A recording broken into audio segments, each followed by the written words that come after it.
Welcome to our deep dive, everyone. We're tackling ethics for everyone today. And you've given us some really fascinating excerpts to work with. Yeah, looks like you're really interested in how we can all navigate these real-world moral dilemmas, the kind we all face in modern life. Exactly. And this book looks like it really tries to get at how we can work through those ethically tricky situations. And it does it in such an interesting way. It doesn't just throw a bunch of theories at you. Right. It uses all these case studies and then shows how all these different people react. It really highlights how complex these decisions can be. Yeah, for sure.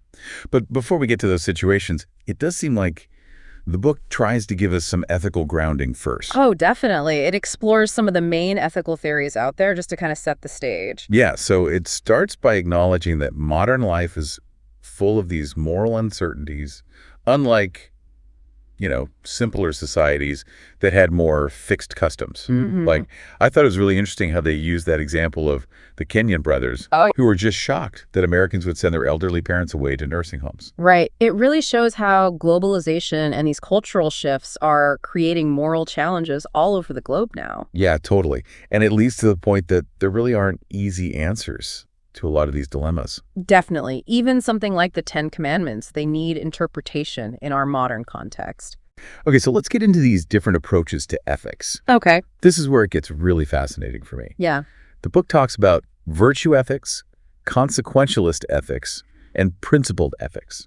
It's A crash course in ethical frameworks. It is, and it's done in a way that anyone can understand, even if you're not a philosopher, Exactly. So virtue ethics is all about character. Okay. It asks, what kind of person should I be?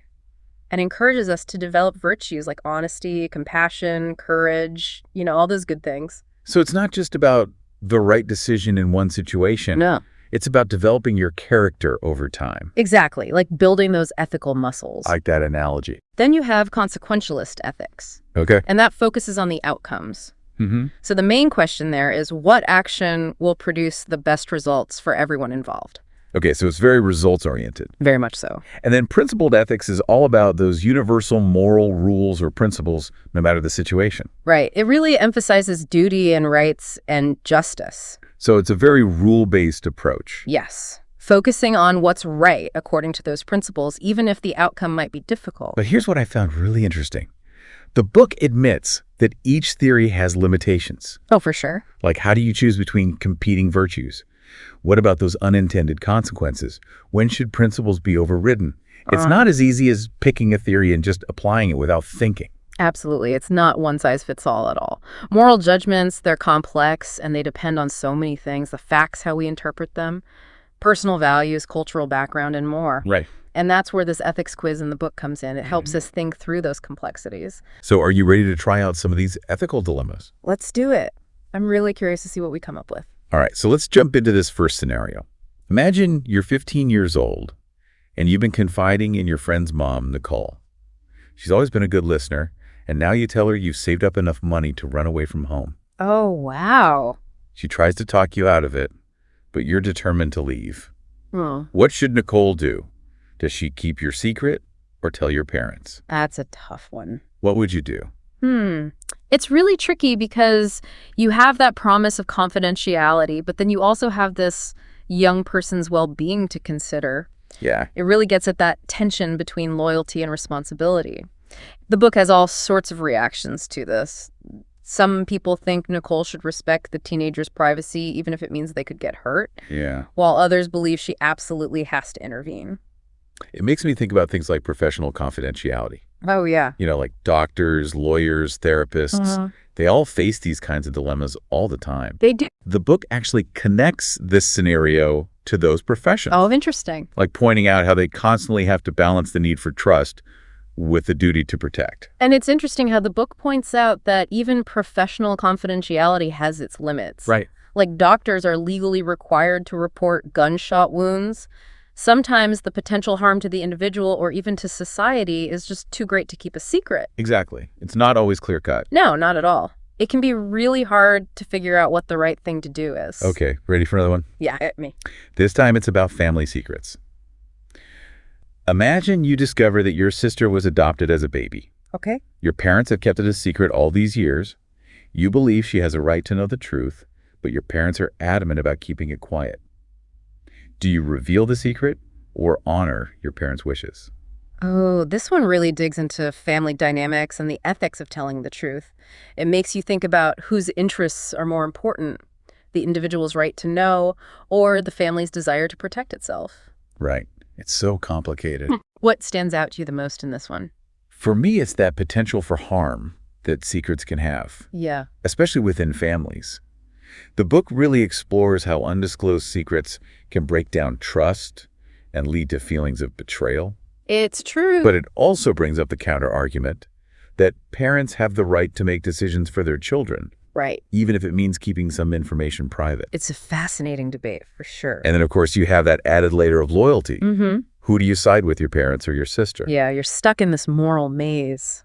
Exactly. And I like how the book doesn't try to tell us what the right answer is. Right. It's more about getting us to think critically and see things from different angles. Which is so much more valuable in the long run.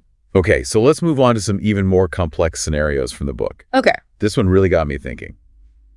This woman, Karen, has 3 children. Okay. One son who's a star athlete, a daughter struggling with addiction, and another son who's kind of in between. She's got limited time and resources. Yeah. So how should she divide those fairly amongst her children? This is so interesting because it brings up all these different ways to define fairness. Right. Is it about equality, treating everyone exactly the same? Yeah. Or is it about equity, taking individual needs into account?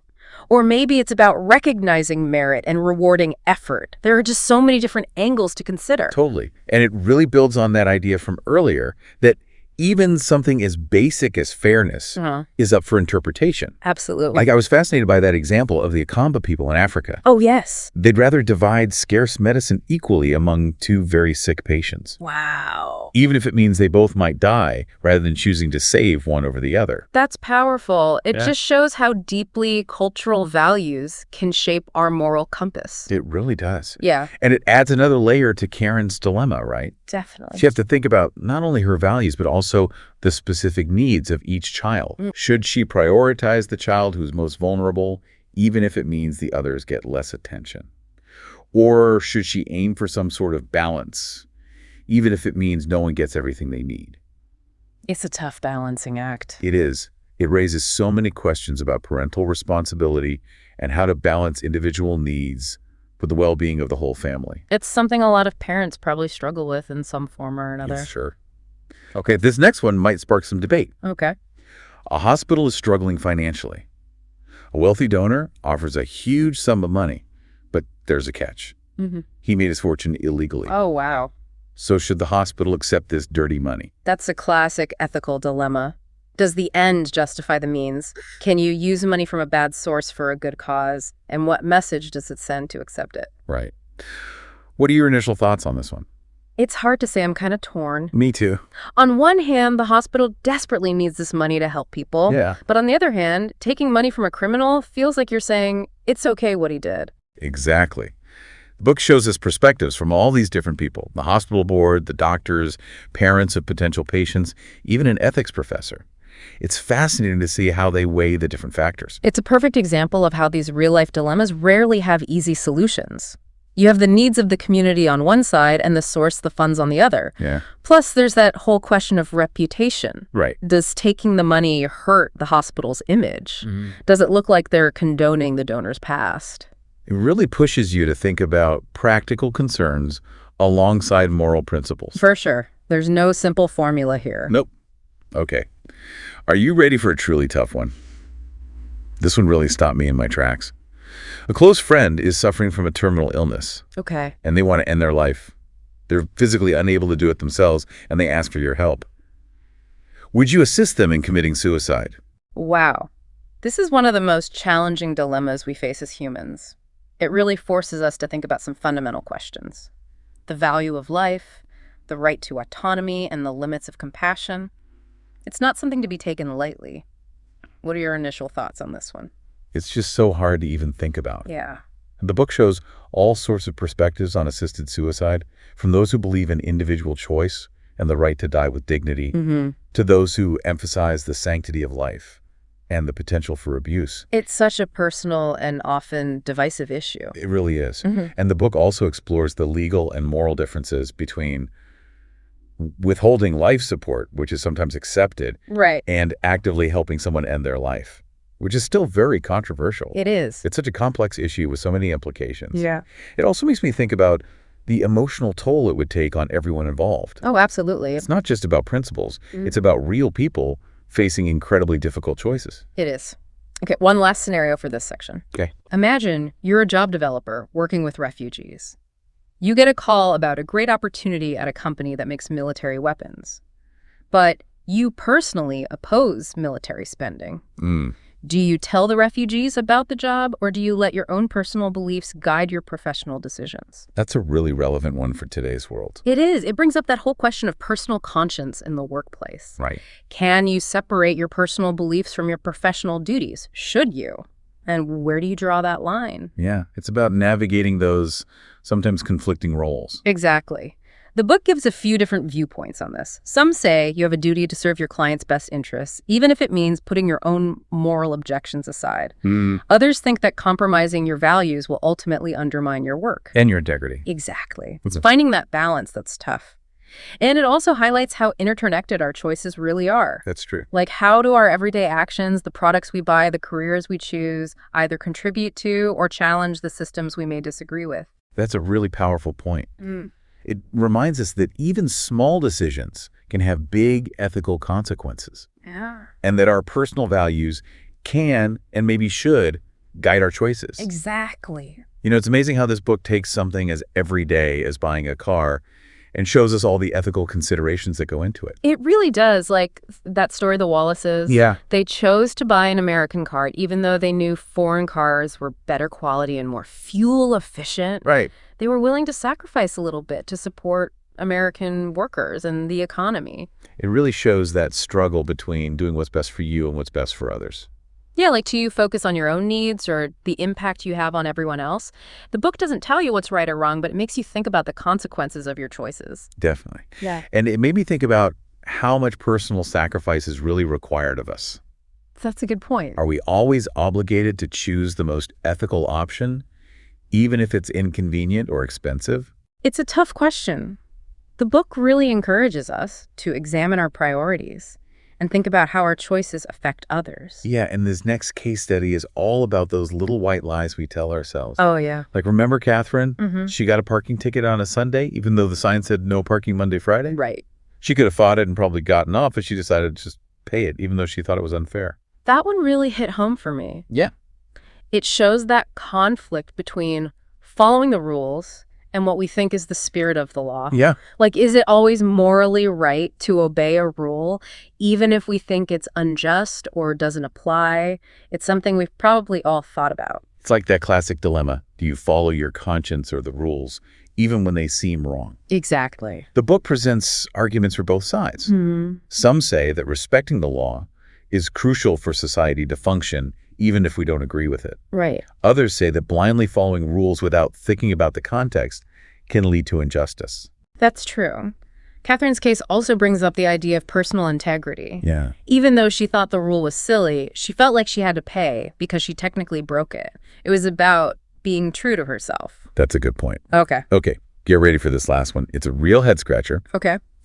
This young guy, Raymond, sees a couple of city workers sleeping in their truck during work hours. Oh, boy. He's angry. They're slacking off and wasting taxpayer money.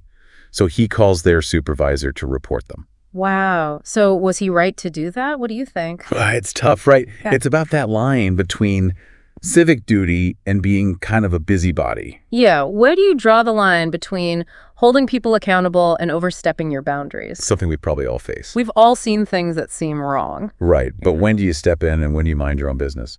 The book gives different opinions, of course. Some people praise Raymond for speaking up against what he saw as wrong. Right. Others question if he had all the facts or if he was just trying to cause trouble. It's a good point. It's also important to think about how big of a deal it was. Yeah. Were those workers doing something so bad that they needed to be reported? What could happen to them because of it? Did he even think about the fact that they could lose their jobs? It reminds us that even with good intentions, we have to think about the consequences and consider everyone's perspective. We've covered so much today, all sorts of ethical dilemmas and ways to approach them. What really stood out to you from Ethics for Everyone? I think for me, it's realizing that there's not always a right answer or a set of rules to follow. It's about really thinking things through and seeing different perspectives, and knowing that even small choices can have big ethical implications. This deep dive has really shown us that there's always more to think about, different ways of seeing things. It's a constant process of learning and reflecting.